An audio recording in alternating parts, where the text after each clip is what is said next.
Matt and Keri would like everyone to close their eyes for a moment and think about the staggering improbability of this event.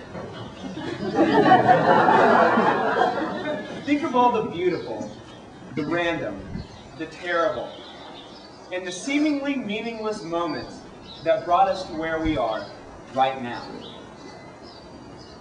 What if Charlie hadn't had the courage to break from tradition and follow his heart in marrying Holly?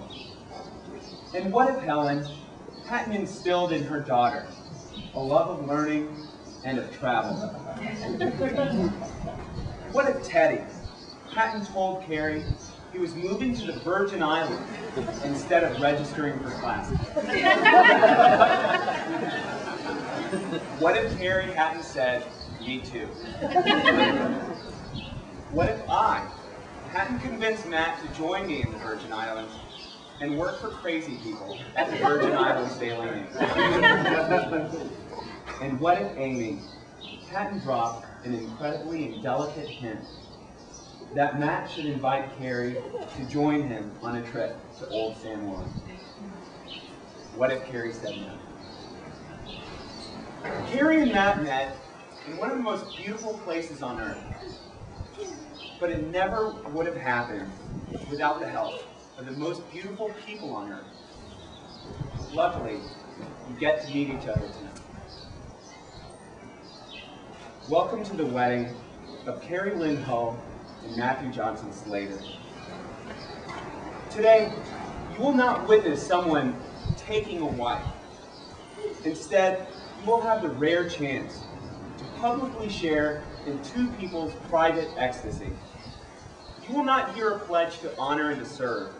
Instead, you will hear the sounds of family and friends laughing and celebrating together. Keri and Matt do not see today as a step in some natural progression, and neither ever thought they had to get married. Instead, they really want to get married, and they really want to share it with all of you. Most importantly, today is as much about friendship as it is about love. It's true that we wouldn't be here today if Matt and Keri didn't love each other. But just as worthy of celebration is the fact that Keri and Matt really like each other. And to that, I say, amen. Amen. Keri and Matt's close friend Scott Casey will now read the poem That Lives in Us by Luna.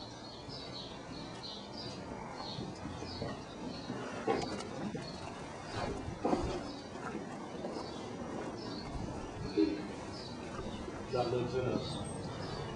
If you put your hands on this oar with me, they will never harm another, and they will come to find they hold everything you want. If you put your hands on this oar with me, they will no longer lift anything to your mouth that might wound your precious land, that sacred earth that is your body. If you put your soul against this oar with me, power that made the universe will enter your sinew from a source not outside your limbs, but from a holy realm that lives in us. Exuberant is existence. Time is a husk. When the moment cracks open, ecstasy leaps out and devours space. Love goes mad with the blessings, like my words do. Why lay yourself on the torturer's rack of the past and future? The mind that tries to shape tomorrow beyond its capacities will find no rest. Be kind to yourself, dear, to our innocent follies. Forget any sounds or touch you knew that did not help you dance. You will come to see that all evolves. If you put your heart against the earth with me, in serving every creature, our beloved will enter you from our sacred realm, and we will be so happy.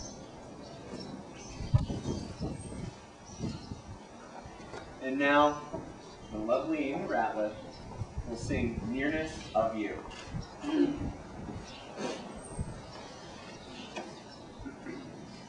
It's not the pale moon that excites me, that thrills and delights me. Oh no, just the nearness of you. It isn't your sweet conversation that brings this sensation.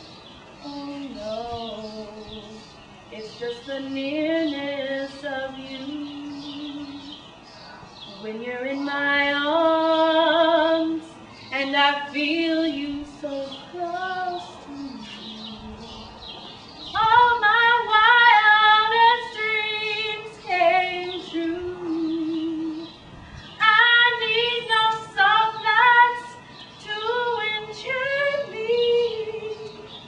If you'll only grant me the right to hold you ever so tight and to feel in the night the nearness of you.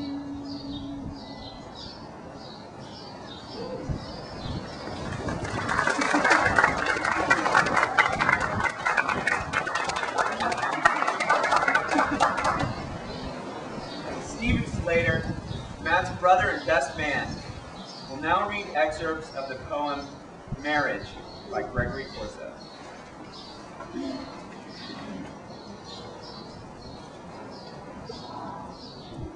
Should I get married? Should I be good? Astound the girl next door with my velvet suit, Faustus hood.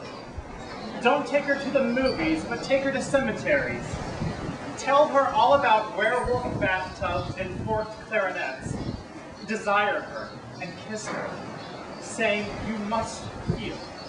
It is beautiful to feel.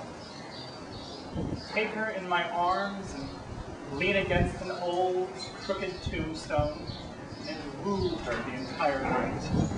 The constellations in the sky.